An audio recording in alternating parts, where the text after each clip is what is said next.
The Dave Hooker Show, represented by Banks & Jones, Tennessee's trial attorneys. Play to win, banksjones.com. The Dave Hooker Show. A presentation of Off the Hook Sports. Objective insight, expertise, top guests. Available on YouTube, Apple, Spotify, and the Off the Hook Sports app. Download now for free. Also available on offthehooksports.com. I compute and obey. Now to Dave Hooker. Ready. It's important on occasion to stop and smell the roses, especially when they can be orange. So Tennessee in a good little period here, both with the football team and the basketball team. The basketball team, of course, playing for an opportunity to advance to the Elite Eight for only the second time in school history. We shall discuss that. And Santiago Vescovi has an upset tummy. Will that keep him out of the game? Is this something that is perhaps contrived? We'll discuss. But if you look at what happened Thursday night, I would think it would only help Tennessee moving forward. We'll discuss why. Also, there are more highly rated in-state guys than Ethan Utley that you need to know about. We're going to break those down now that Tennessee with a 4-star in-state commitment that we will discuss. Who's next? There's a date you need to know about. It's April the 1st. Has nothing to do with Happy Fool's Day, most stupid holiday in the world. But Kellie Harper's future may depend on it. We'll discuss that. Rick Barnes uniquely positioned to have some real success in the future. And we'll visit with Ron Slay if we can. He's on his way to Michigan. So our fingers are crossed that we get the best connection possible. I feel like we're doing one of those bits with Charles Barkley trying to get up the road, Caleb. But we'll see what we can get from Ron Slay a little bit later in the program. Hit that like for good luck. Hit the like button for good luck. If you haven't subscribed yet, do that. Caleb, how are you? How's your bracket? It's shot. I had Arizona winning it all, and it went down the tube just last night. I was tied for first, bragging in our celebrity challenge. I got no shot now. But on the brighter news, I actually got up early and listened to Beyonce's Cowboy Carter album, and it's pretty good. She's doing the cowboy stuff right now, like the. But most people who do like crossover genres, this, they like half it and they don't put any effort and rely on the fact that they're crossing over to a genre to sell. She actually didn't do that. She actually spent a lot of time on the different various styles of country music. So I got to give her credit. Sure she did. I'm sure none of this is just marketed to us. Of course it is, but all of country music has been marketing for the last 30 years. It's a bunch of people putting on makeup and a cowboy hat. Not Hank Williams lineage, but we'll argue that later, as maybe we'll even make a bet on it. How many... This album's more country than any album in the last 30 years, I'll tell you that. How many more number one hits does one Beyonce have in her? No, we're not going to do that. It's going to be, we're talking some recruiting. It's brought to you by our friends at BetUS. America's favorite sportsbook and casino. Live betting and racebook. We're celebrating 30 years with a historic offer. A 125% sign-up bonus on your first 3 deposits. Plus 10% gambler's insurance. Get started today. BetUS, where the game begins. All right, let's talk some Ethan Utley. Why was he so key? And the Vols pick him up. No surprise. We had that projected long ago. But you don't want to lose that type of player who's a 4-star defensive lineman, who is probably an interior defensive lineman and is okay with that, has mobility to get up the field, and is an in-state guy. That's not the guy that you want to lose. It's just a bad look. What do you make of the pickup there, Caleb Calhoun? No, I think this addresses a huge need for Tennessee football, because next year, after this year, Tennessee's losing Amari Thomas, Elijah Simmons, and Omar Norman Lott. All 3 of them are out of eligibility. On top of that, James Pierce, I mean, Dave, if he's healthy this year, there's a 100% chance he's leaving for the NFL, right? Yes. Unless something else breaks in NIL, which I don't think it will, that allows another level of money, but I don't think we're anywhere close to that. But I do want to provide that one caveat, because I didn't think this time last year you'd be able to pay and keep a Cooper Mays, who may just be the league minimum, right? So unless something breaks I'm not aware of, yes, I'm 100% with you. Yeah, because I think he's going to look. I think James Pierce is going to be a first-round draft pick. Yeah, and that's a $40 million contract. That's a lot different than $950,000 a year minimum. Yeah, exactly. And so it's you don't turn that money down. So I think he's gone. So I just named 4 guys who will for sure be gone. 3 of them will be key to the rotation this year, and you think Elijah Simmons could be the 4th if he ever just got it figured out. He could be elite. So we're talking clear losses. This guy, Ethan Utley, is a gigantic pickup because he can address either void. He's kind of that, and this is kind of a new thing. I see it a lot more in Rodney Garner or Tim Banks' system. Do you ever notice that? I call it the hybrid defensive tackle. The guy that can line up at edge or in the middle on the interior. I think that's what they expected Dominic Bailey to be. He hasn't reached that level yet. It's kind of what Caleb Herring was when he was at Tennessee and Jaquan Blakely his last year. And they really haven't had it since. I think they would like more of those guys. I think they expect Bailey to do that this year. Ethan Utley could be that. He kind of would, if he got there in 2025, he would sit, which he will. He would sit behind Bailey for a year, and then he could fill that void immediately, which is huge. Now, the concern is I looked at some of his tape. He mostly lined up at end. And Dave, in some of the tape, he was a little bit slow off the snap to me sometimes. So I think that's fine because it sounds like he's going to be an interior lineman anyway. So that's what I think. I think they're going to put weight on and have him play on the interior. Yeah, I don't expect every guy to be quick twitch. If everybody was quick twitch, then you wouldn't be elite. That makes me think he's going to play on the interior even more so. And I do like his size though, in that I think he could still be a pass rushing type of guy that comes in on long down and distance. But you just there aren't. I was looking at the class, and we're going to get into the other mid-state players that Tennessee needs to really target, and I'm going to have a list of names for you. But it's not a great class in state. As a matter of fact, if you didn't have George McIntyre, I would say it's just a bad class in state. If you didn't have the 5-star quarterback, you would look at this and say, I'm not real crazy about this class for the first time in a few years in Tennessee. So you certainly don't want to lose whatever you have. But it's not a great in-state class. And it makes me wonder, I'm going to give you a little bit of credit, if some people are being a little bit harder on the mid-state guys because they haven't panned out, if they're being judged harder. And again, we're going to get to those names, but you may be on the front end of a trend here. I'm not ready to say that yet, but you might be on the front end of a trend. How's that for a kind of sort of compliment? Wow, here comes Dave with the Caleb might have been right a year ago when he said something. Just take the kind of sort of compliment. Just take it.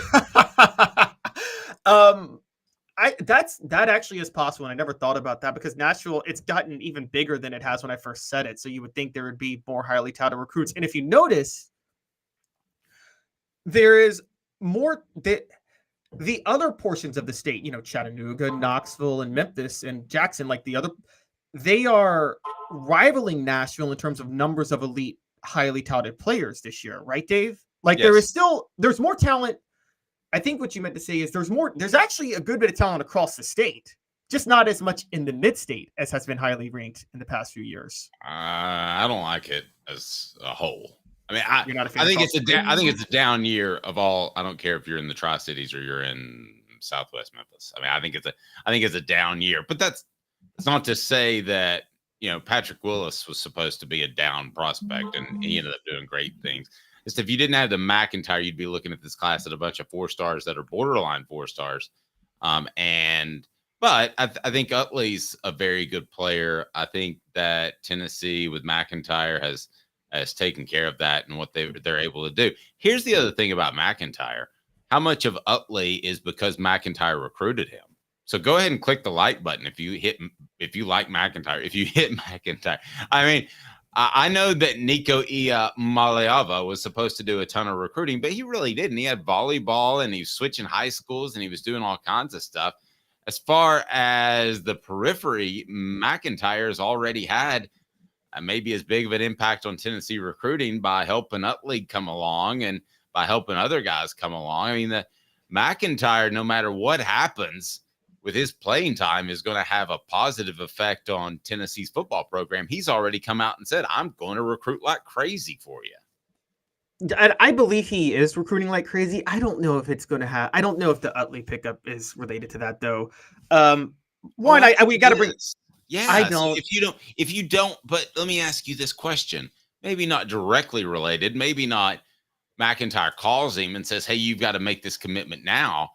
But let's say you're Butch Jones and you don't have the highest rated quarterback prospect in the area. Who was that guy? It was sort of kinda, the guy who's playing for the Jaguars now because he had ties to Tennessee. When you don't get that guy, it's a bad sign. So if they don't have McIntyre committed, just like they didn't have Trevor Lawrence committed, who grew up a Tennessee fan, I think it's a bad sign, and you don't get other guys that are committed like Utley. I think they wait and see, why is this guy waiting? He has such strong ties to Tennessee, or he's in state.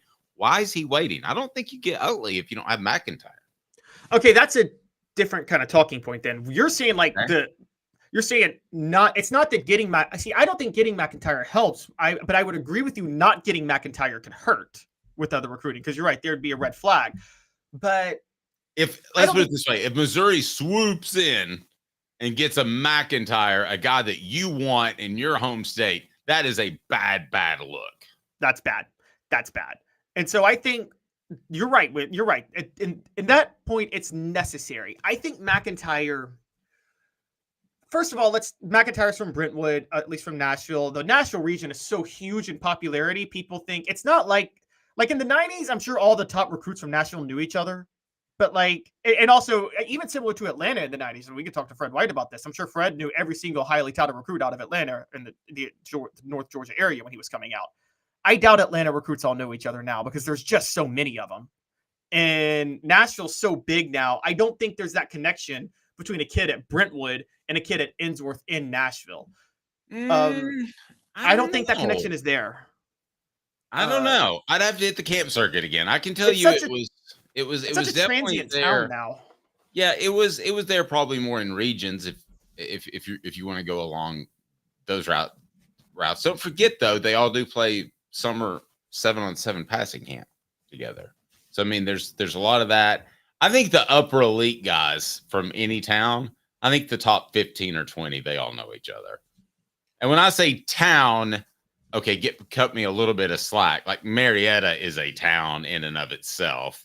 I was thinking Metro. Okay, because thinking basketball for a minute. Do you think all the 5-star recruits in basketball out of New York know each other? In basketball? Yeah, let's just say basketball in New York. You think New York's too big? They don't know each other. I think the top 5 or 10 do. Yeah, I really do. That's what I've always heard from basketball. I think they do. I think there's an upper echelon. I don't think the top 50 know each other. Let's put it that way. Changing gears a bit. The poll question: Tennessee, would you rather have a Sweet 16? Are you more excited about a Sweet 16 win or a 4-star commitment? And I want to go to the message board on that as well. So as an SEC fan, I get more excited about a blank Sweet 16 game, a blank 4-star commitment.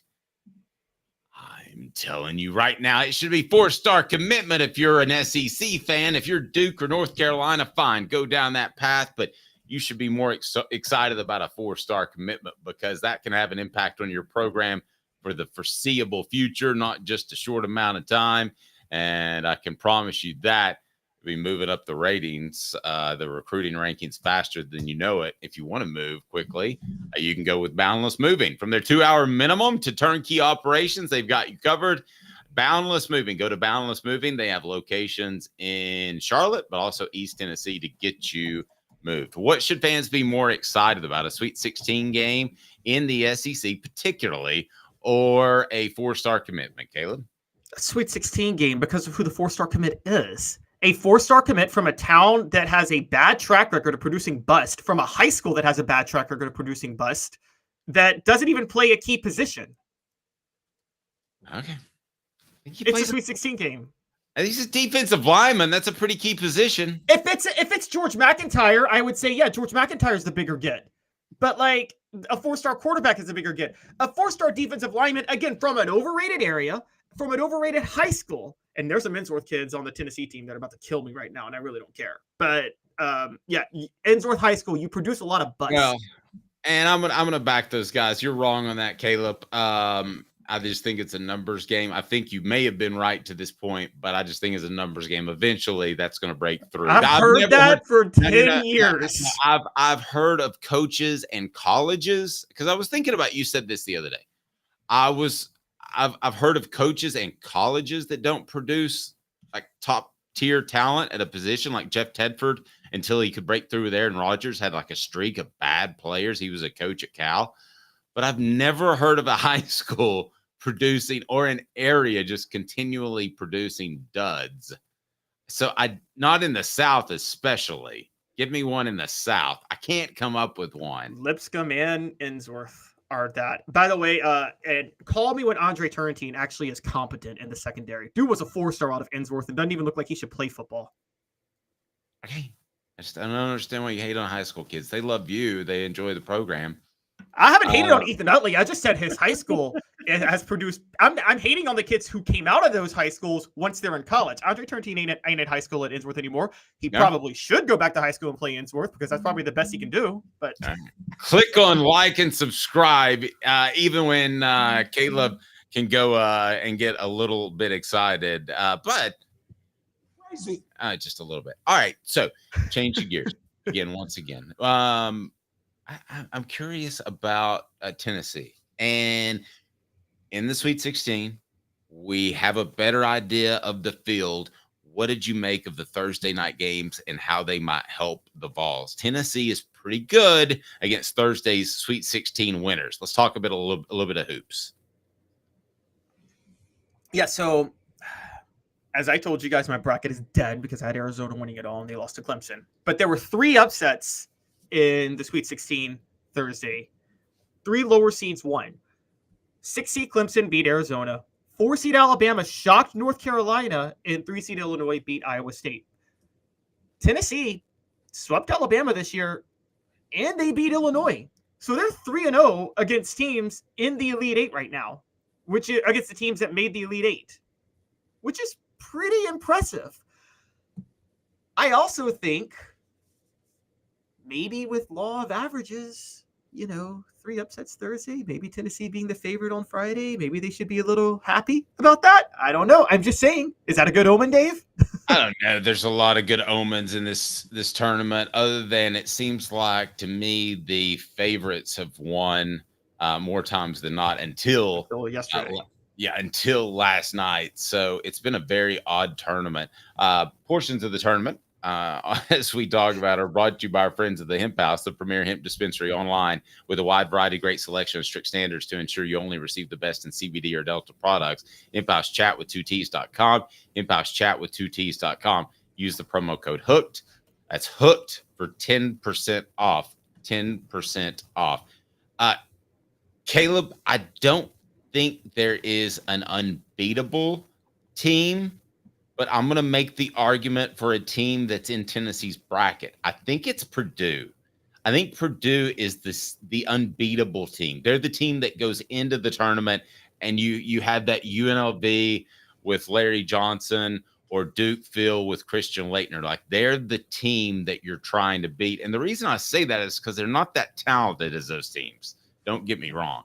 But they have a guy that does it in Zach Edey that does it in a completely different method than everybody else. So it's almost like, do you remember in the middle of the season when teams would have to get ready for Georgia Tech because they ran the triple option back in the day? It feels like not only do you have to play a really good player, but you've also got to play a really good player who does something that isn't done nowadays in college basketball. And in Tennessee's case, you would have to do it on a quick flip because it would be the 2-day flip, not the longer week flip. It feels like to me that if I had to pick one team and the field, that I'm leaning towards Purdue right now based off what I've seen. I wouldn't pick any team in the field, but if I reseeded them, I might have them number 1. Really? So over Houston and UConn? I just think Edey is a tough out, man. I just don't.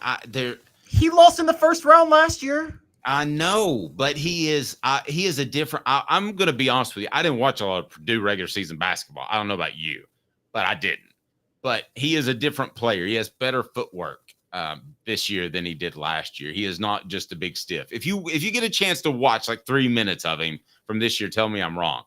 But that's a scarier team than it was to start the tournament. I'll put it that way. Dave, you are, with 7-footers, believing 7-footers are dominant. You're talking about an era in basketball where they all had side jobs, and once basketball players got talented, 7-foot players. He is much. He is. I'll give you that. He is much more Luke Longley than Shaquille O'Neal. Can we say that? And if Wilt Chamberlain played in the 90s, he would be Luke Longley. Well, I'm not going to debate that, but anyway. But yes. As I say that, I'll give you this. Purdue has a lot of elite shooters off the outside too, so they can be effective in that regard. I think that they will be a tough out, and if anybody's breathing a sigh of relief, it's them. Because I actually would have had, I'm saying all this, I would have had Purdue winning it all. The only reason I had Arizona winning it all is because the Final Four was in Phoenix, and I thought that once they played in the national title, the home crowd could help Arizona. But with Arizona gone, I think Purdue has a pretty clear path now. It would be very tough for Tennessee to get past Purdue, but they didn't get blown out by Purdue when the two played in November, and that was a different Tennessee team than the one that's playing right now. So now, if you're Tennessee, you would obviously rather Purdue lose, but at the same time, I think Tennessee should. It's not like they don't have a legitimate, realistic chance to beat Purdue, but of course they got to get past Creighton first, and there's been a barrage of upsets already. So I say the scary part about Creighton is that if Tennessee loses against Creighton, it's going to be an ugly loss because it's going to be a lot of missed mid-range jumpers, and those are the ones that people say, "Oh, I could have hit that one. I could have hit the shot from the elbow." But it's going to be a lot of those, and it's going to be one of those that people are going to look at and say, "Ugly loss. Tennessee doesn't know how to compete in the tournament." So this is not the type of game you want to lose because there's no question that they're going to try to take away the 3-point shot, and you're going to try to dribble and drive, and you better not drive too far or there's a 7'2" guy waiting on you. So this is the kind of game that if you lose it ugly because they're going to make you shoot mid-range jumpers. And let's face it, what do kids not want to do nowadays, Caleb? They don't want to shoot the mid-range. No, they want to cram it or shoot the 3. The mid-range jumper is the most boring shot in the history of man. I really like the more I looked at Creighton and I noticed it on Sunday, I really, really like what they're doing, and I think it's kind of scary for the Vols. So I got another question, and I just give me your thoughts on this. Both the West Coast teams, and I ranted about this yesterday, they were the ones to play first, so they played at 7. That was 4 their time. That was 4 Arizona's time, 4 San Diego State's time. San Diego State, you saw, got wrecked by UConn. Yes. And Arizona got upset. Clemson and UConn, if they're playing, that's actually 7 their time based on what their body clock is. You know what I mean? So do you think, we always talk about playing later may hurt. Do you think playing at 4 in the afternoon, their body clock time, could be why they were both so bad in the tournament? I think that's kind of like saying that you built off a bowl win or not, or it motivated you because you played so poorly or not. I think it depends on how each individual team handles it, don't you? I don't think there's an across-the-board statement. I don't either, but it's weird that both of them lost, and I feel like the shoddy times kind of messed with teams yesterday because Alabama and North Carolina both played way later than they should have. Alabama's on Central Time, North Carolina's on Eastern Time, so it was really late for North Carolina. This is what we talked about, the March Madness brackets being all screwy. I think that had an impact on the upsets Thursday. I think it did. Man. Now, the news coming at Santiago Vescovi could be sick. Man, I just kind of get your thoughts on that, and seems kind of weird. He could have a tummy ache, not be playing, and everybody's calling for him to be benched. Odd, to say the least. Yeah, I don't think it's a giant deal. And look, Rick Barnes is he's not Steve Spurrier, but he doesn't really lie to you in the press conferences in the sense of he will somewhat call a player out if he says I'm benching him or something like that, he probably would say it. So I don't. Would he? I don't think he would lie and say Santiago Vescovi was sick and dealing with a tummy illness. Maybe he had a tummy illness, but Rick Barnes said he's expected to play in the game. So Rick Barnes doesn't lie like that. He's not Josh Heupel. Now, again, he's not Steve Spurrier, who just would have come out and said Santiago Vescovi's not playing well. We're benching him, wouldn't he? Thank you, Robert. He said something's up with the Vescovi. I'm sorry. The timing of this is just too significant. I mean, yes, will he play, but is he benched? Is this the way that I could very easily see Rick Barnes, and you guys tell me if I'm crazy, and I'll trust you on the message board. Crazy Uncle Dave, here we go. Yeah, crazy Uncle Dave. I could easily see Rick Barnes going to Vescovi and saying, I think it's better if you come off the bench, but take the day off, think about it, and we'll see you at the game on Friday. Yes, I could see that happening. Okay, but that's not a big deal if he moves Vescovi to the bench and has him come off the bench then. That's a huge deal. You just benched what most people would argue is your best player heading into the season the day before the second round of the tournament. If they benched him, it's a monster move. Well, if he did, I would actually give Rick Barnes credit because one of the old school things Rick Barnes does that bothers me, because it doesn't matter in college basketball. It does in the NBA, but it doesn't in college. Starters could be just a title. Should be, yes, it's who plays in the fourth quarter.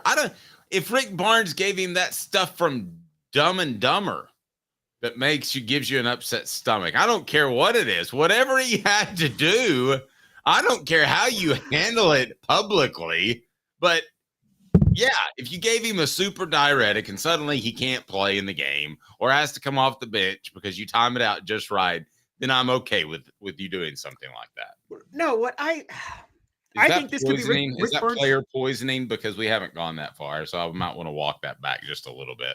I mean, Michael Jordan believes to this day he got food poisoning from the Utah game. So Blake, it's a must win. Yes, Smoky Mountain Red. It's a motivation tactic. If you don't play well in the next game, you might just get a case. But this is not what Rick Barnes does. You're telling me Rick Barnes is going to do a departure from everything he's ever done coaching in the middle of the NCAA tournament? I'm telling you, something's up with the Vescovi thing, man. Okay, that doesn't just drop. But if it does, that's guys, Rick Barnes, you're telling me he's going to throw away a philosophy he has had for 40 years of coaching, which Rick Barnes' philosophy is starters are the best players because you earn playing time. So all of his he's old school like that. He's not new school, where new school is doesn't really matter if you start or bench. It's who's on the court in the last 10 minutes, 5 minutes of a game. Rick Barnes' starters get the playing time. They play the most minutes. Okay. And I'm going to answer. You're telling me he's going to change that philosophy? You're asking me a question. I'm going to answer it. If everybody will take 1 second, hit like. Just hit like. And if you haven't subscribed yet, do that. Like and subscribe. Yes, he's totally changed his philosophy. You pointed out in ball calls, he said, it drives me insano that I can't make the Final Four. I'm physically ill. I can't sleep at night. It makes me want to kick my dog. I think he said all that stuff, but I don't have the exact quote. Yes, he's doing everything to change stuff. He changed his offense because of Dalton Connect. He let Dalton Connect take over the game against Auburn, which is so outside of what he would normally think. He's exactly doing everything he can because he knows he turns 70 this summer. This is it. But, okay, I get changing his philosophy at the beginning of the year and in the middle of the season on things. He never changed his philosophy over how he handles his rotation. You're telling me he changed his rotational philosophy? That he decided to change that in the middle of the NCAA tournament? Yes. And Robert, Vescovi might have a prima donna attitude. Yes, he might. And if he does, you don't know that just because he plays hard. He had to shoulder a less of a scoring role this year, and while it did throw him off his rhythm scoring, it has not changed how hard and effective he's played on defense. He doesn't have a prima donna attitude. You guys are being ridiculous, okay? Wait, how do you know that? I didn't know that Jabari Small was very unhappy with the way the season was playing, and that's part of the reason you didn't see him more. I'll go ahead and report that right now, that he was unhappy with the season last year. We didn't know that until the season played out. it wouldn't stun me if 6 months from now it comes out that Vescovi thought he was mishandled or says something in an Italian newspaper about how his time at Tennessee could have been much better, but decisions were made that didn't in line with the best future that he could possibly have. That's all possible. I don't understand why you don't think that's possible.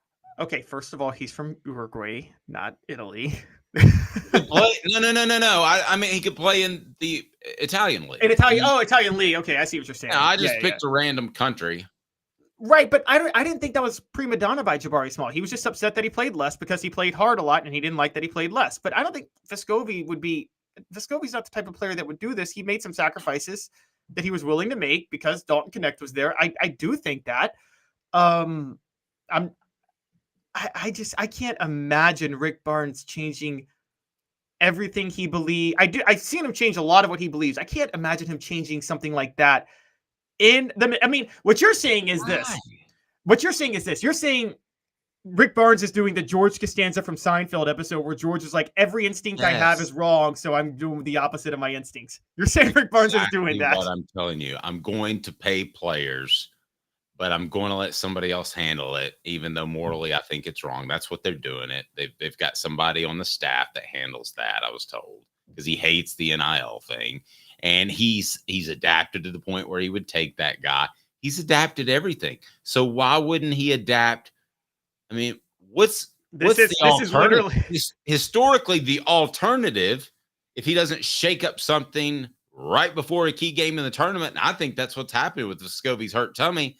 I think if he doesn't, historically, you're just going to lose anyway. I mean, the odds are Vegas would tell you, everybody would tell you. I am having a real hard time with this one, but I mean, okay. I can't imagine he's doing that. Let me ask you, you said that you don't believe Rick Barnes would just openly lie to the media, right? And I think I don't think he would. Okay. What is the one situation that he would do that? Protect his own player. But he doesn't protect his own players. Okay, wait a second. But just like Josh Heupel, who didn't come out and say, Jeremy Banks is the one that caused that whole fiasco in Columbia, South Carolina. He's not going to come out and say, we're benching Santiago Vescovi. He's going to come off the bench. He doesn't feel good about it, so he skipped practice. He's not going to throw him under the bus. So this plays out. The one time where he could fib publicly would be to protect his own guys. That falls in line with his character. No, it doesn't. Rick Barnes has a history. Rick Barnes' problem is he calls his players out too much sometimes in press conferences. I agree, but at least in this case, he's tried to right that wrong. I don't think he would protect Vescovi on this. I don't. If anything, what Rick Barnes would say is, we feel it'd be best for Vescovi's rhythm and it'd be best for our scoring off the bench because we're lacking in scoring off the bench to move Vescovi to the bench so we can get some help on that rotation. That would be a way he could say he's moving Vescovi to the bench, be honest, but be PC about it. But that's how Rick Barnes would do it. He wouldn't make up Vescovi being ill and then say, be PC about. Like I'm saying, Rick Barnes is not going to lie to protect his players. He's not going to do that. He first of all, I told you guys, Rick Barnes is very altruistic. He is as deeply Christian as they get. He firmly believes in "Thou shalt not give false testimony" part of the Bible. Like that is very part. He firmly lives by that. He didn't fib. But he didn't even fib. He said he's got an upset tummy. He'll be at the game. Did he say he'll start? He said he's sick. Okay. Did he say he'll start? No, he didn't say he'll start. Okay, just do me a favor. Pull up the exact quote because I want to read it. And the show represented by Banks and Jones. Banks and Jones? Well, it's because they're Tennessee's trial attorney. You can play to win with Banks and Jones because they'll go to trial. You've heard of other lawyers. They say they'll go to trial and fight for you. They won't. They just want to settle. That's the easiest way out. Well, that's not Banks and Jones, led by T. Scott Jones. They won't settle. They'll go to trial for you. Tennessee's trial attorney. They play to win. Truly, Tennessee's trial attorney when it comes to criminal defense or personal injury. Why settle? It's Banks and Jones. T. Scott Jones. BanksandJones.com. All right, Caleb, what was the exact quote? He says, quote, "He's just under the weather a little bit, but we expect him to be ready." That's honest and can be the exact same thing that I said. Or it could, if he's under the weather, why would that? Under the weather could be a mental fatigue from I've gone through the season and now you're benching me, and why are you doing this to me? And it hurts deeply. Rick, please don't bench me. No, you're going to the bench. Okay, I played that whole thing out. That's a fair way to read into that. You got me. You got me a little bit there. That's a fair way to read into it, because under the weather can mean a lot of different things. But yeah, Rick Barnes will never lie to protect his players. He doesn't believe in that. I can just tell you that right now. No, he does. If he wasn't a coach, he'd be a missionary. Yeah, he does. He does throw guys under the bus a little bit, but fairly in press conferences. Now, okay, if he did, let me ask you guys this. If he did just bench Vescovi, do you like Tennessee's chances better against Creighton? I mean, I would, because I actually think what they could do is kind of, I can't do this in the middle of the tournament, but when you bring Vescovi in, you could do it when Dalton's on the bench, and you could reroute the offense and run the offense you ran last year, where you had more flex offense and screens around the perimeter, and give Vescovi open looks. I think that'd be a great move. Have Vescovi in when Dalton's not in, and you change the offense based on which one of them is in. Okay. So how would you divvy up the minutes if they were to do that? I mean, say you got how many? 20? You got 16 to 18 extra minutes if he's playing. Let's look at it both ways. He's playing 6-man, 1, or 2. He says, "Forget the Vols. I'm out of here because you just benched me in the middle of the NCAA tournament." 35. I'd have Vescovi play 20 and Dalton play 35, which would obviously have a certain level of crossover of at least like 15 minutes where they're on the court together. But, that's fine. Maybe Dalton goes 30 minutes and Vescovi goes. No, this game's different. The way Creighton plays, I would have Vescovi. I'd have Dalton play like 38 minutes. This is the type of game where you need Dalton to play a ton. Okay. So I've changed our poll question, and it's up there. As an SEC fan, I get more excited about blank a Sweet 16 game, a 4-star commitment. 79% say Sweet 16 game. 4-star commitment gets 20% of the vote. And I've changed it, though, and I'm excited about this. So the Vols are blank without Santiago Vescovi on the team. The Vols are that's terrible. Absolutely way to phrase that question. Is Tennessee better without Vescovi? Let me ask that question. How about that? You're just going to mentally wreck him for tonight's game. He's going to see this poll question, Dave, and he's going to cry. He's not watching. Okay. All right. They're not better without Vescovi. Whoa. Why are you I thought you would have been on board with me. They're not better without Vescovi. No, they're better with Vescovi. On the bench or as a starter? Oh, I thought you just meant in general. No, okay, they're better with him on the bench. Okay, I agree with you on that, because then it would allow more flexibility with what they're doing. Okay, well, I'm going to put it out there. Yes, as a starter. No, yes, as a bench player. But I want you to convince me how he should continue to be a starter when we've seen what we've seen. Because of what he does defensively. He's so good and effective defensively. That's why he should be a starter. Okay. Well, it's on the YouTube page now. We would encourage you to check it out. As the question is this: are the Vols better with Vescovi? Yes, as a starter. Yes, as a bench player. No, better without him altogether. Hang tight. Just in 2 minutes, he's Caleb Calhoun. I'm Dave Hooker. This is a presentation of Off the Hook Sports. Welcome to Varner Ford in Clinton, where every turn meets new possibilities and every mile celebrates cutting-edge innovation. Elevate your journey with our pre-owned selection of quality vehicles. 2021 Ford Mustang 5.0 GT, $33,540. 2021 GMC Sierra 1500 Denali 4x4, $46,980. 2022 Ford Expedition King Ranch 4x4, $67,550. Local you trust, pre-owned vehicles you can afford. Varner Ford, your East Tennessee Ford dealership.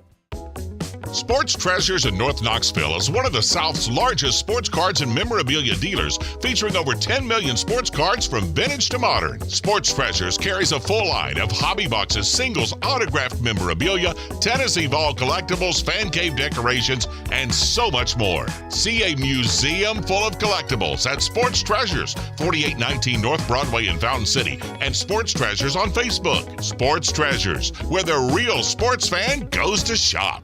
Have you seen the latest TriStar Hats Co. product? TriStar Hats Co.? What's that? You know, those really cool hats, shirts, tumblers, and even license plates with 3 stars like the official Tennessee flag and stripes like the American flag. Pretty patriotic if you ask me. Ah, gotcha. Seen those. Those are cool. Where can I get them?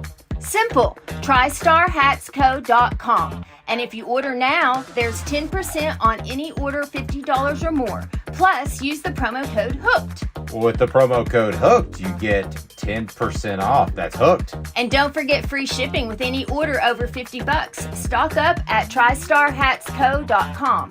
That's TriStarHatsCo.com. There are plenty of wannabes out there, so make sure you go to TriStarHatsCo.com for the best quality and customer service. Will do, and I'll be sure to use the promo code HOOKED. That's hooked when I do, to save an additional 10% off. TriStarHatsCo.com. TriStar Hats Co. is a trademark of TriStar Hats Co. LLC. Any use without express written consent is prohibited. Now in its 45th year, the second and third generations continue Joe Newbert's commitment. His vision of what this business needed to be, we still try to live up to that. Joe Newbert Collision Center. Cooper Mays here. Second down. Cooper Mays here. Hit like and subscribe. There we go, Coop. The Dave Hooker Show, represented by Banks & Jones, Tennessee's trial attorneys. Play to win, banksjones.com. Who's this guy? Hello, wizard. The Dave Hooker Show, Who? a presentation of Off the Hook Sports. What? YouTube, Apple, Spotify, and the free Off the Hook Sports app. Back to Dave Hooker. You know, one thing you don't have to worry about is that Tennessee could be looking for a different basketball coach next year when it comes to Rick Barnes, because the program is in complete disarray. That can't be said for the Lady Vols. So I asked this question: what are we waiting on? Should the University of Tennessee come out with a statement? Kellie Harper's the gal. We're keeping Kellie Harper. She's going to lead Tennessee to a championship in women's basketball. Or should there be a contract extension? Or should there be a firing announcement? Caleb, we're now a few days since the season ended. Why have we not heard anything? Because you dug something up that's pretty darn intriguing. Well, I want to give the credit where it's due. Cora Hall of the Knoxville News Sentinel dug it up and reported on it. Cora's a gorgeous today. name. Apparently, Kellie Harper, her buyout right now, if she were to get fired right now, she'd be owed $1 million every year through 2027. However, if she got fired on Monday, April the 1st, she would be owed $550,000 through 2028. Now, we ain't a lot of math experts, Dave and I, on this show, but I can tell you that 4 years at $550,000 is less than 3 years at $1 million. Tell you what, do the math for me. How much can Tennessee save if they make a change in early next week as opposed to right now? And it's brought to you by Quality Tire Pro. The Eberle family has been serving Chattanooga since 1957. All major brands of tires, full service, brakes, alignments, oil changes, and more. All Quality Tire Pros. Go by Quality Tire Pros from Cherokee and say, hey, Bo, Off the Hook Sports sent me. Hey, Bo, Off the Hook Sports sent me. All right. Caleb, what are the numbers? What is Tennessee doling out if they make a change now as opposed to April the 1st? They're doling out a total of $4 million if they make a change now. And they're doling out a total of $2,750,000 if they make a change on April 1st. It's a lot of cash and the fact that we haven't heard anything from Danny White. If you're No Kellie extension Harper, even. no extension, no nothing. If you're Kellie Harper, are you sleeping good at night? I will tell you that those in the know have said she's fine for next year. So we're not reporting that anything's going to change. But I know that ADs, when they make this change, even people very close to them, they will mislead sometimes. So I feel good in our reporting that she's back next year. But I tell everybody, nothing's 100%. I've been lied to and misled, so that happens. But what are the chances? I think it's 90% she's back next year. What do you think the chances are? I think it's 30% she's back. I think she's fired. And I'm going to go further, honestly. I'll tell you this much. Dave, you've been in reporting a long time. It's not a coincidence the Knoxville News-Sentinel ran with the story today. I'm just going to say this out loud. Somebody within the athletic department leaked that to them because they probably asked what's going on with Kellie Harper. And somebody off the record told them check the buyout.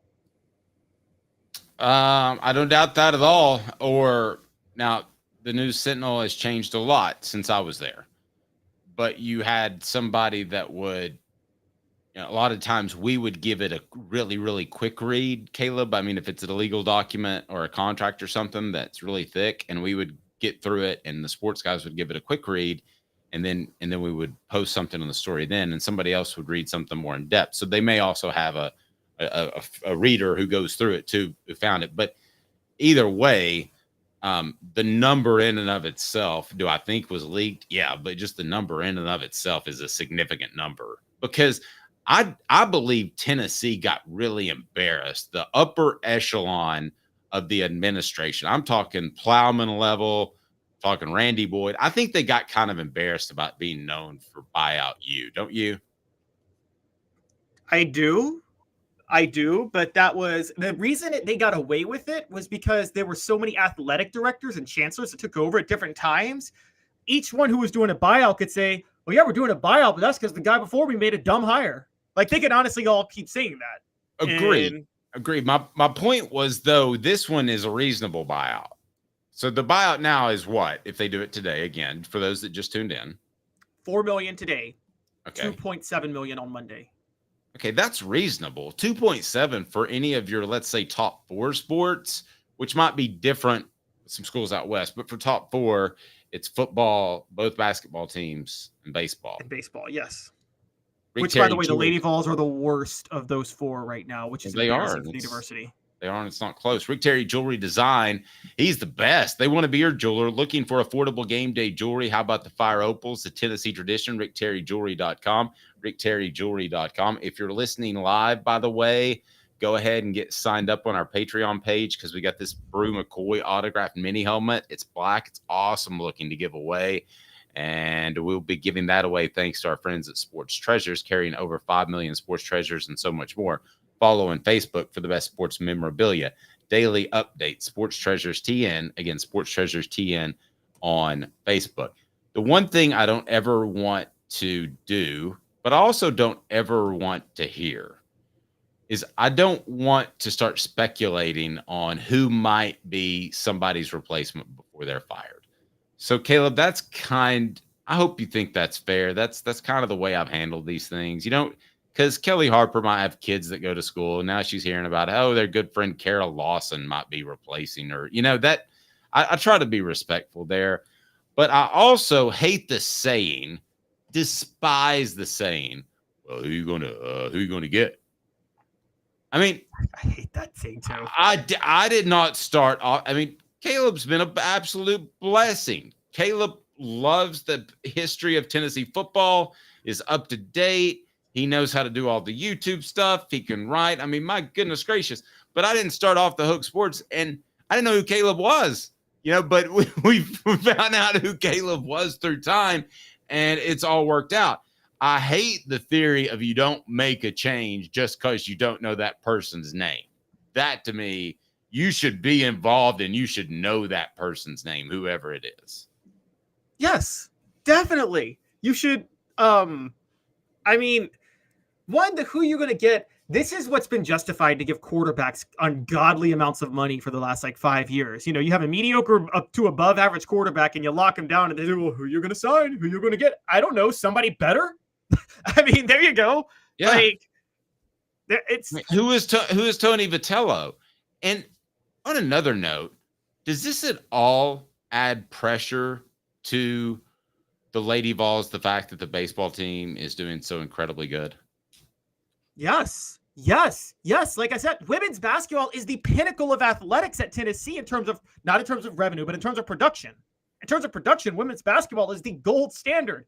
And it's the worst of the 4 major sports right now.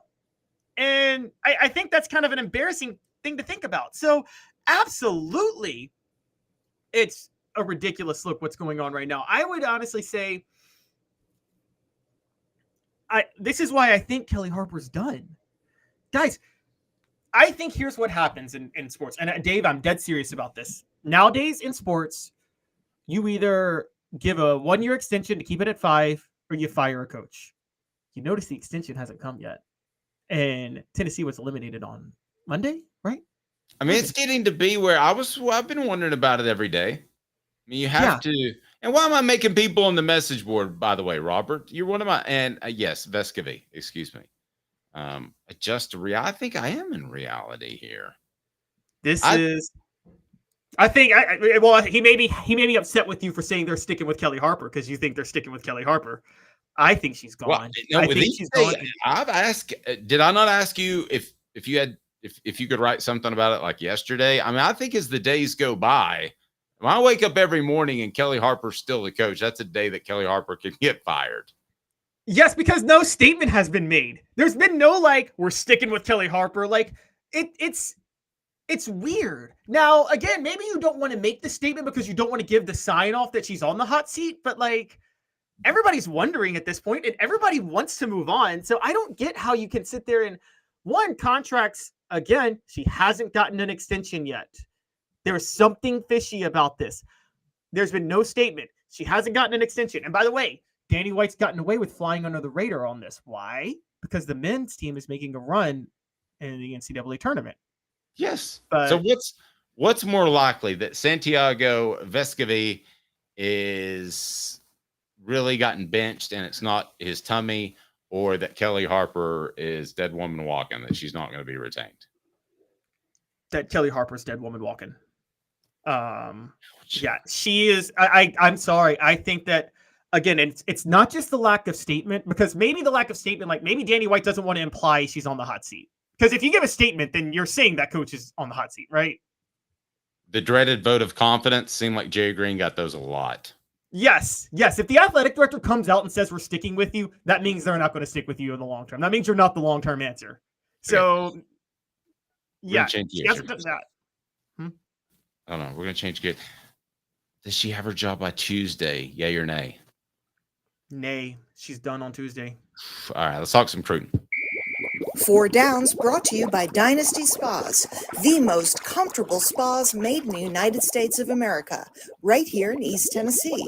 Drop in for the all-new showroom in Athens. Dynasty Spas, perfect for all 4 seasons. 4 Downs, presented by Off the Hook Sports. All right, so the headline says Tennessee commitment Ethan Utley shouldn't be the last big commitment for the Vols in the mid-state. So I took a look at some of the guys in the mid-state area that are taking a hard look at Tennessee. Of course, Utley has committed to the Vols, and now they have a strong presence there, along with a quarterback who, if you haven't heard, is pretty good, 5-star quarterback. We'll talk more about him and the influence that he has. But what down first for us, as it's brought to you by Dynasty Pools and Spas. And what should people do, Coop?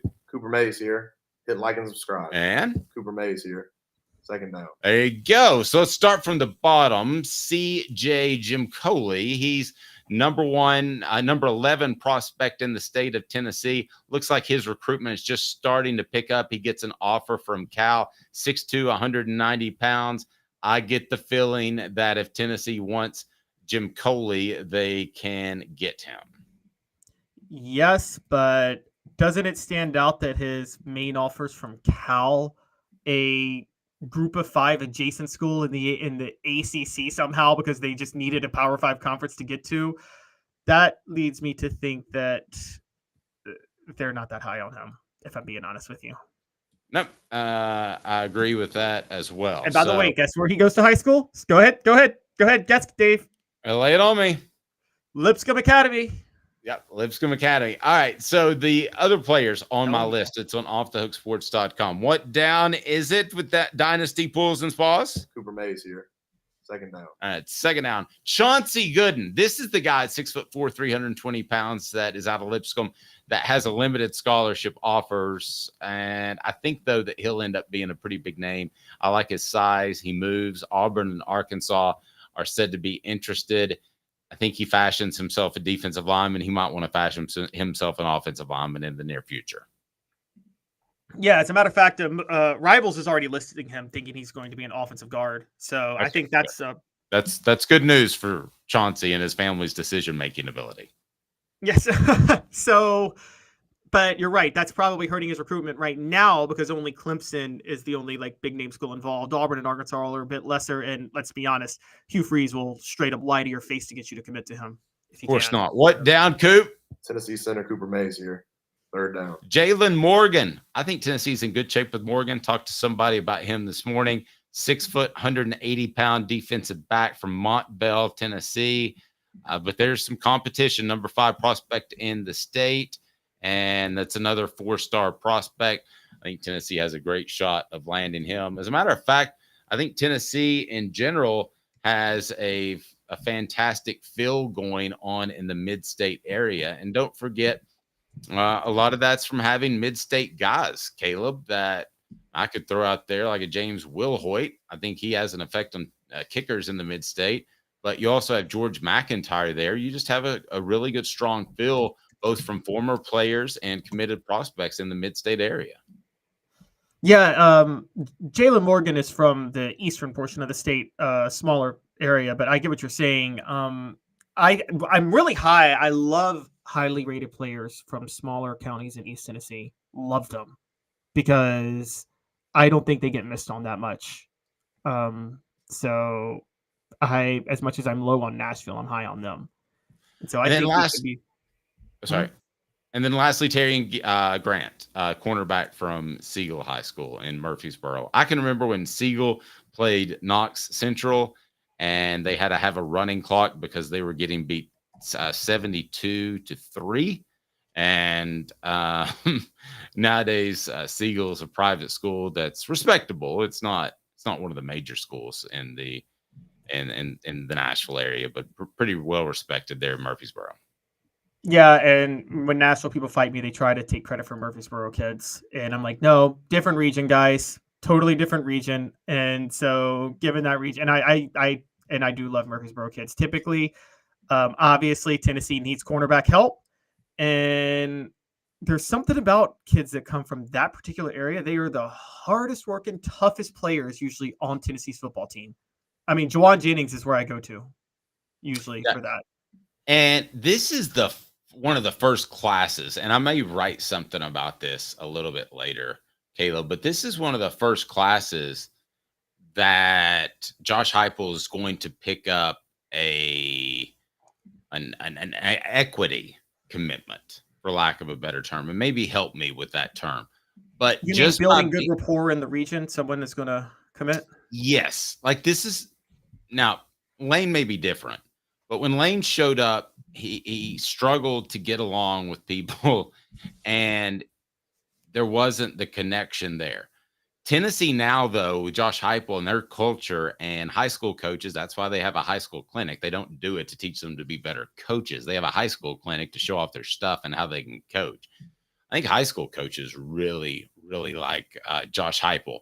And there's going to be an equity commitment that Tennessee is going to pick up, maybe 2 or 3 from guys that are like, I'm down the road. I like Tennessee. I also like Florida. It's easier just to go to Tennessee. I think they start to pick up some of those guys.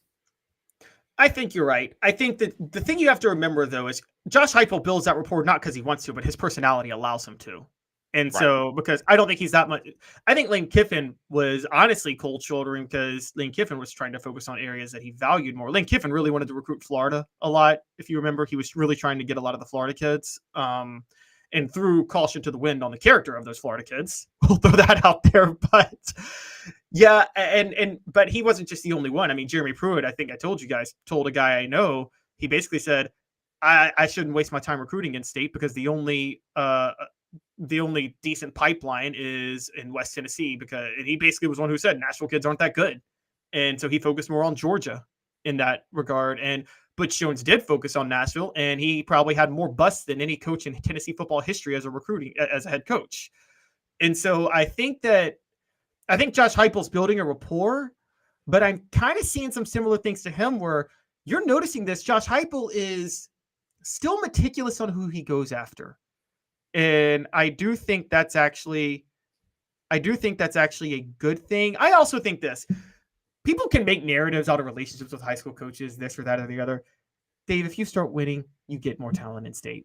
I mean, it's kind of that simple. Yeah, the coaches tend to get excited because they can be fans, and their tickets are worth a little bit more because every coach in the state gets a pair of tickets to go to a game. So yeah, they want to be a part of it. You want to be a part of Dynasty Pools and Spas, and I'll take a look at Tennessee's in-state prospects outside of the mid-state area that are so important. We'll also visit with Ron Slay here momentarily. That's 4 Downs, brought to you by Dynasty Pools and Spas. Just imagine having the best spas made right here in the United States of America in your backyard. What about that? Dynasty Pools and Spas. Their showroom is open in Athens, right off the interstate. You can stop by and check out the best hot tubs and spas in the market. And in delivery, yes, they can do that to Knoxville or Chattanooga. They've got complete support, spa cover, and chemicals to keep your spa bubbling at its best. They also have pool chemicals as well. Dynasty Pools and Spas, amazing discounts for first responders, military, and even some blemish models that can save you a ton, and no one will ever notice. Mention Off the Hook Sports, get $500 off. Mention Off the Hook Sports, get $500 off. Dynasty Pools and Spas. Go to dynastypoolsandspas.com or stop by that showroom in Athens. dynastypoolsandspas.com. Dynasty Pools and Spas. We were just discussing Tennessee and recruiting football in the mid-state area. Ron Slade joins us now. Talking about Dynasty Pools and Spas. Ron, how are you, sir? Good, man. Just making the trek up to the Motor City. There you go. We'll talk some hoops. But just in general, the feel that UT has in a college football recruiting perspective in the mid-state area, because you're there. You're on in the evenings and afternoons, 104.5 The Zone. I've been up there. It seems like a very University of Tennessee fan town. I used to start to say pro town. That would have made it sound all goofy. Go ahead. Yeah, it's working its way back, man. You know what I mean? I think Pruitt did enough damage while he was here, you know what I mean, to try to disconnect from there. So I think Coach Heupel and his staff have done a good job as far as plugging back in with the community and things of that nature. So yeah, it's pretty much a fence going up around the state now. We like that. All right, Caleb, let's talk some hoops as this guy's driving to Detroit, Michigan, which that shows dedication right there. So, Caleb, what do you got for us? Ron, here in the background, I thought you were in a gym for a minute and people were dropping some weights. And but no, man, it's a bumpy little ride. A lot of construction going on in here right now. Oh, it makes sense. So tonight's game, we've talked, or the Tennessee Creighton game, we've done a lot of research on Creighton, and it's, even though the mid-range is outdated, I feel like this game screams for Dalton Connect to dominate from the mid-range and score a lot. So I think that's a given that Dalton Connect's going to score a lot because Creighton usually allows teams' best players to go off. Who is the guy that can step up offensively for Tennessee to help Dalton Connect on top of that? Man, I think, outside of the big three, what I'm saying, A-Dude, Zakai, and Dalton Connect included, I think Josiah is the guy. I got Josiah going out and getting 15 and 8 in this matchup. I think what he was able to do again that Texas game and finish with 9 and 9, hit that big shot from the corner. You usually need just one shot to see fall and kind of springboard you in this tournament as far as getting your confidence going and things of that nature. So I could see him. I think Gainey will be able to have some opportunities. Santi, who we heard, is under the weather a little bit, but I'm gonna lean on Josiah on this one. I think he's the guy to kind of go out there and raise the stakes and be that fourth guy, if you will. All right, so let me just jump into that. What do you make of Santi not feeling so great? Man, I think it's a part of it. It's that time of the year. My grandmother used to call it fool season. When you think it's sunny outside and you go outside without a jacket on and things of that nature, and you get a little sick, man. It happens. I ain't questioning it at all. I think the way he's played and his contributions have been great defensively. It's not been as great offensively. So I'm all good with him just giving his all when he go out there.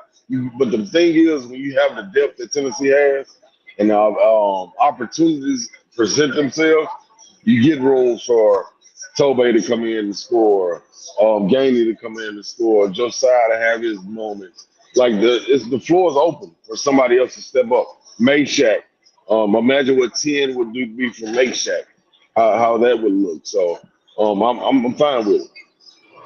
Okay, can I play devil's advocate for just a second, Ron? Yes, you may. I don't want to make you mad because I really like Ron.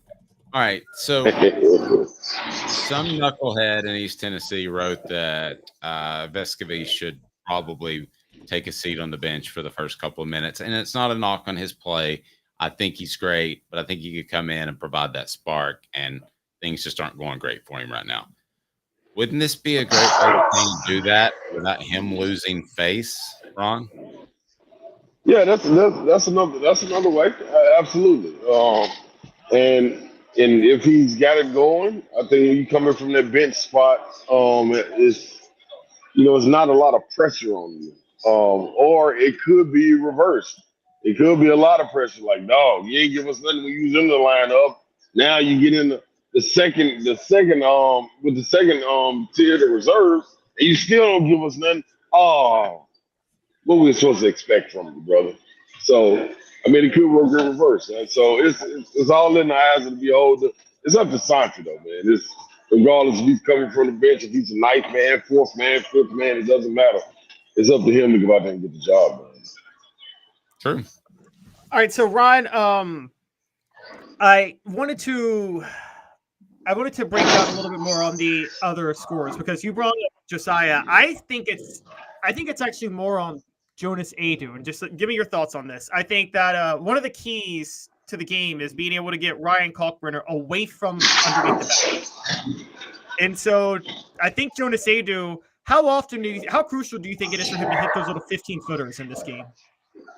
I think it's crucial, but I think would you rather Adu get those opportunities or the guard be hung up and chasing on the screen as Zakai and Dalton and whoever else is having to pick and roll to take that shot and let Adu to go get it off the board? You know what I'm saying? I think it's going to be one of those situations where it's drop coverage and the guard is going to have the opportunity to pull up. And if he does go all the way to the big and drop it off to Adu, it should be around 5 or 6 feet. I don't want him to hit him in that first pick and roll pocket window. I'd rather be that second or third one. As far as the pick and roll goes, as far when I'm talking about the second or third one, that means after the second dribble, third dribble, it's a third window right there that's open, and it's usually when the big has to come up and stop the penetration. Then you drop it off and hit it, and that should be around 7-6 feet. You know what I mean? Like a little quick shot that he was hitting earlier in the season. So I'm cool with that. I don't really want him to have to shoot that 15-footer consistently. I think he can make it, but I'd rather the guard be making that play instead of giving it to him that early. Hey, Ron, I want to throw a potential pitfall that Tennessee might face from kind of a psychological perspective at you. First, I want to remind everybody that Ron's appearance brought to you by our good friends at Dynasty Pools and Spas. Just imagine having the best spas made right here in the United States of America in your backyard. What about that? Dynasty Pools and Spas. Their showroom is open in Athens, right off the interstate. You can stop by and check out the best hot tubs and spas in the market. And then delivery, yes, they can do that to Knoxville or Chattanooga. They've got complete support, spa cover, and chemicals to keep your spa bubbling at its best. They also have pool chemicals as well. Dynasty Pools and Spas, amazing discounts for first responders, military, and even some blemish models that can save you a ton, and no one will ever notice.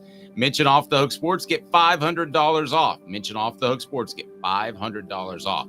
Dynasty Pools and Spas. Go to dynastypoolsandspas.com or stop by that showroom in Athens. dynastypoolsandspas.com. Dynasty Pools and Spas. So if I'm amazing athlete Ron Slay and I say I'm going to work on my game, I'm doing one of two things.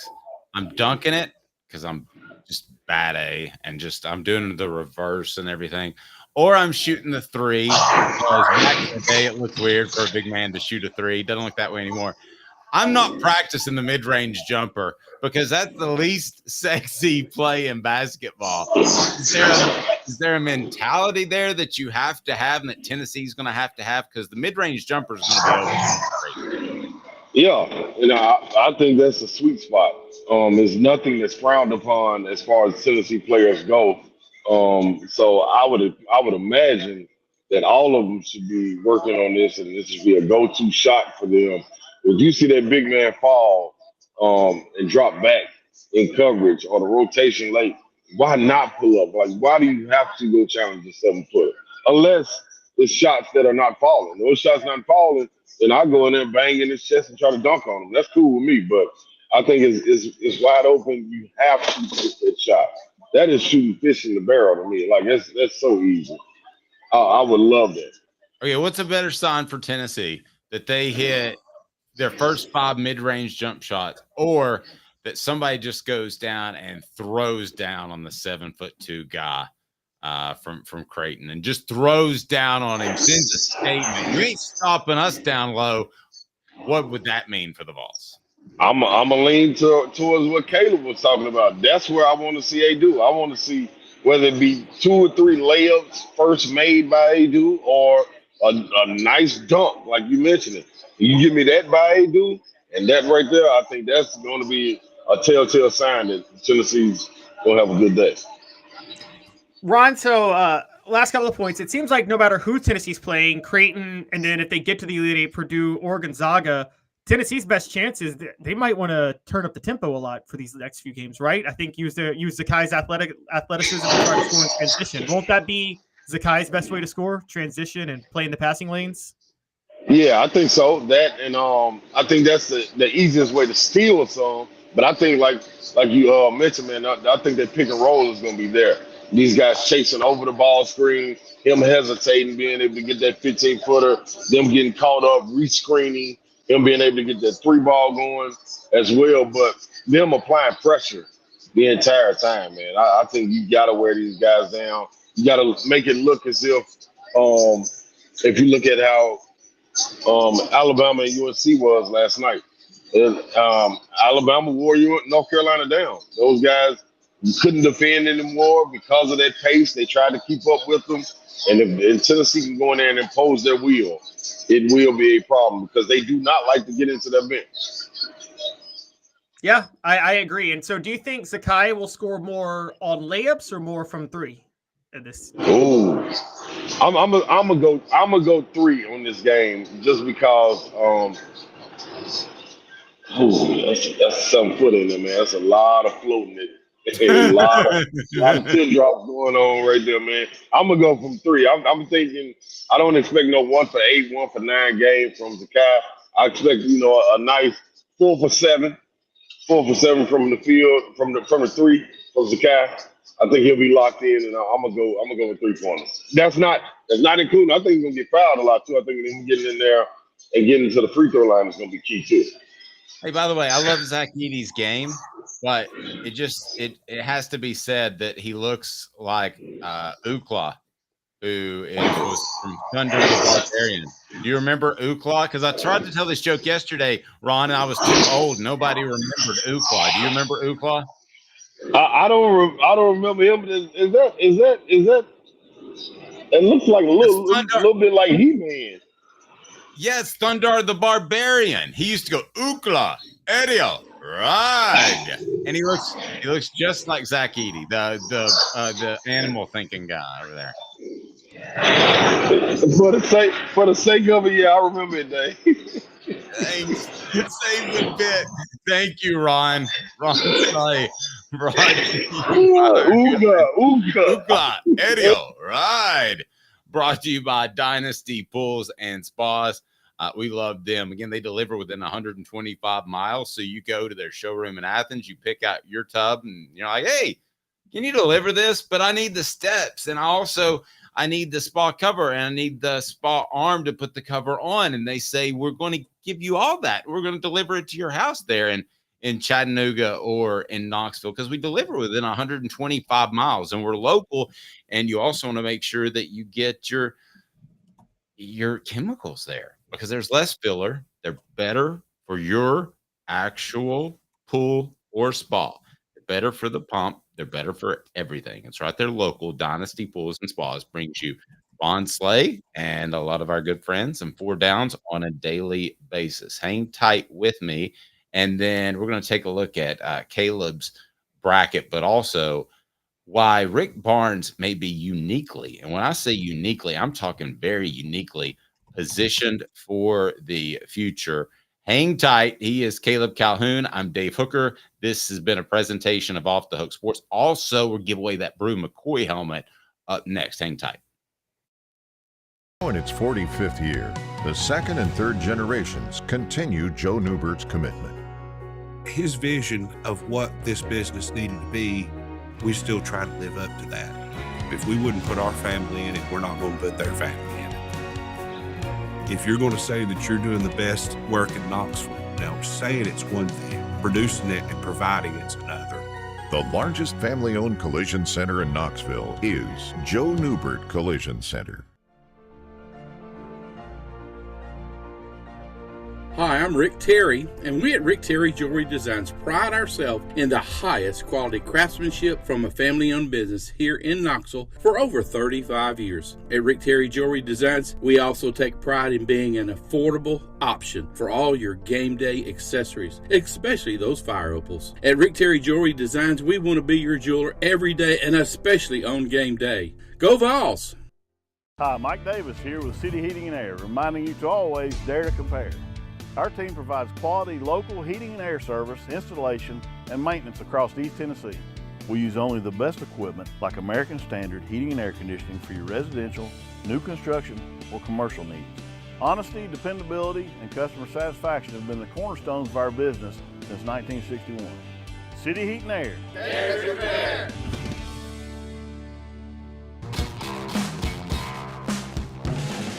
How's it going, guys? This is John Clabo with Tennessee Homemade Wine and Tennessee Cider Company, and I could hardly sleep last night. I'm so fired up to tell you guys about the club. No longer do you have to order just wine. Now you can get your favorite hard ciders and your favorite homemade wines shipped right to your front door once every quarter. Whether it's 2, 4, 6, or 12 bottles of either or, maybe some of both, get excited, get fired up, join the club today.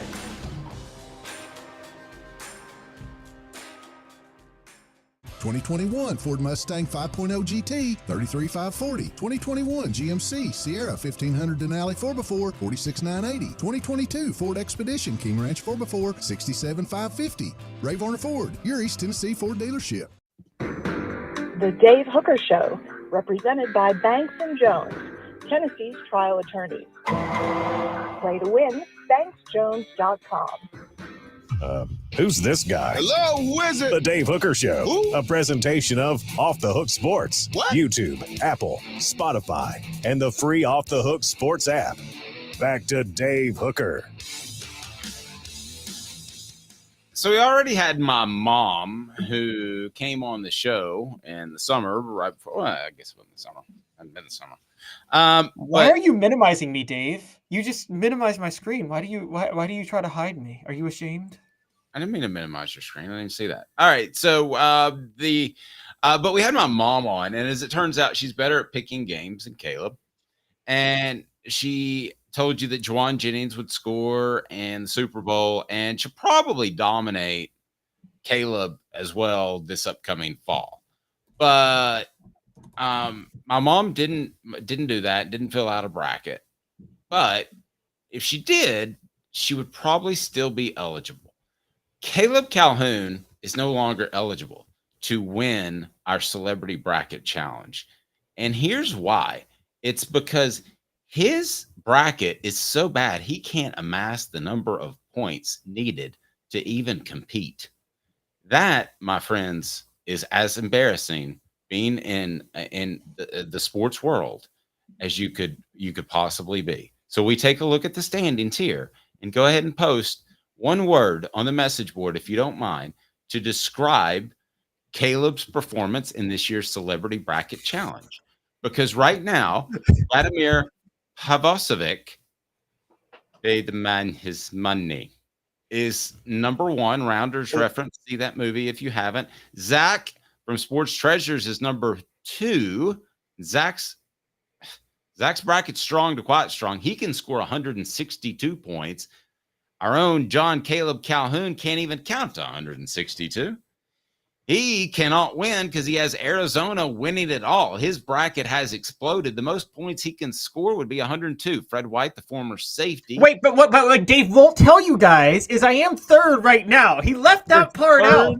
You're third with an anchor is what you are. Because you're what sinking. If Houston and UConn lose soon enough? Nothing can happen to save you. You're already, that X means you're already mathematically eliminated. Fred White. No, it just means the team I picked is eliminated, but okay. No, I'll just go with mathematically eliminated. It sounds better. Fred White comes in at the 4th position, followed by Jimmy Himes. Our guy Mike comes in the 6th position. David Leverton. Tom Hart, who likes to go by Tommy Hart of the SEC Network. He comes in at the 9th position. John Adams comes in at 9 as well. So where Spencer Riley, former Tennessee center, comes in at the 19th position. John Pennington of the Sports Source in at the 22nd position. And where am I? I thought I would be doing much better. I'm in the 14th position. Yeah, Dave's not telling you guys how bad he's doing, by the way. He left that part out. Just in my defense, I take no responsibility for this, what happened, because I'm going to say this. And by the way, I'm saying this as someone who's in 3rd and someone who's 14th is coming to me. But I will say, that very first name is a Russian name. I think Russia rigged the NCAA tournament, and Vladimir Putin has an objective against me personally. And so he's rigging the NCAA tournament. The Russians are behind it. I also think that the proof is that they infiltrated the NCAA tournament to put the Arizona Clemson game at 7 when it should have been at 10 because it was the West region. I did not know that it would be at 7. Had I known it would be at 7, I probably wouldn't have picked Arizona to go to the Elite 8. Yes. And you said Putin? Who's Putin? I didn't even spell anything. All right. Hit that like button if you haven't subscribed to this point. Now, here is our Patreon page. And what does the Patreon page give you? Well, it gives you increased recruiting information. It also gives you the opportunity to win big time prizes. So I'm going to go ahead and put it in our page because we would love for you to join because we're getting ready to give away a sweet prize. And again, we want to thank our friends at Sports Treasures for the ability to do that. Sports Treasures is fantastic. We'll also have some TriStar memorabilia to give away, not memorabilia, apparel. It's brought to you by TristarHatsCo.com, TristarHatsCo.com. That's the original. Make sure you get TristarHatsCo.com because they're awesome. Brought to you by Apex Apparel Group Solutions. Call Tyler for your promotional needs, 865-919-3001, 865-919-3001. So let's get to it. Who's excited about winning this? Say something insightful while I reach back and get this Brew McCoy helmet. Okay, I will say something insightful because some of you guys are saying that I hate Nashville recruits because I'm from. You're out of time. I track numbers. I go numbers based. Everything I say is numbers based. So you're definitely not defensive. Okay, so here we go. Here is. I'm going to go ahead and what? Yes, you are very defensive. All right, so here's the helmet. Look at this. Look at this. It's a Brew McCoy autographed helmet. It's the black and orange version. If you're thinking to myself, Dave, I can't get my credit card fast enough to be a John on Hooker's Corner. That's okay. You're giving away. Sorry. I'm on the corner here. The cops are coming. I'm doing the damn best I can to get my credit card out and pay you. And speaking of, when do hookers start taking credit cards anyway? What is that, a square? You ever see the Nelly tip drill video? Yeah. Why does the John never use a credit card with the hooker? Because then you know he's square. Uses the square payment thing. Yeah, Did you just come up with that joke on your mind? I did. That's pretty good. A dirty dad joke. Yeah, okay, so here we go. Let's share the screen now. As I thought that was pretty good. All right, Will of Names. You swipe. You know where you swipe the credit card, right? No, don't say that.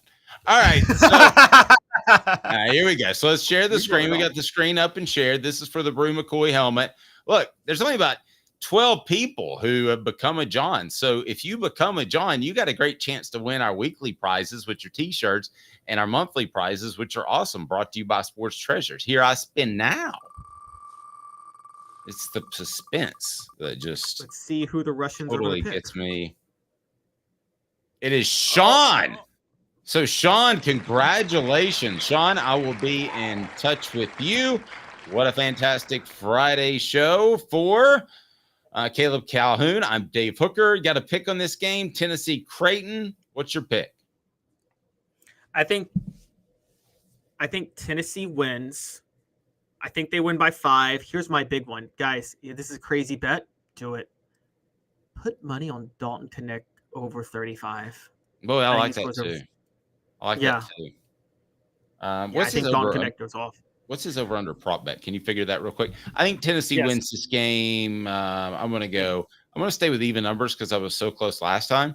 I think Tennessee scores 70-60. 70-60. You think it'll be low scoring like that, given all of Creighton's 3-point shooters? I didn't think that was that low scoring. What's the over under? That's 130 points. Hold on, I'm pulling it up now, so I just need 1 second. That didn't feel low scoring. All right, so hold on. I'm just going to Bet US now to take a look. Pulling up Tennessee Creighton. So the over under is 144.5. So you're going way under. You're going under by 14.5 points. And on top of that, then let me change it to 80-70. Okay, 80-70. The other one I think is going to be, all right, hold on. No, 75-65. That's my final pick. And Dalton Connect. There are no individual props. Well, that's ridiculous. If you can get, I'd say that number would be around 18.5. You should take the over if you can get that. He's Caleb Calhoun. I'm Dave Hooker.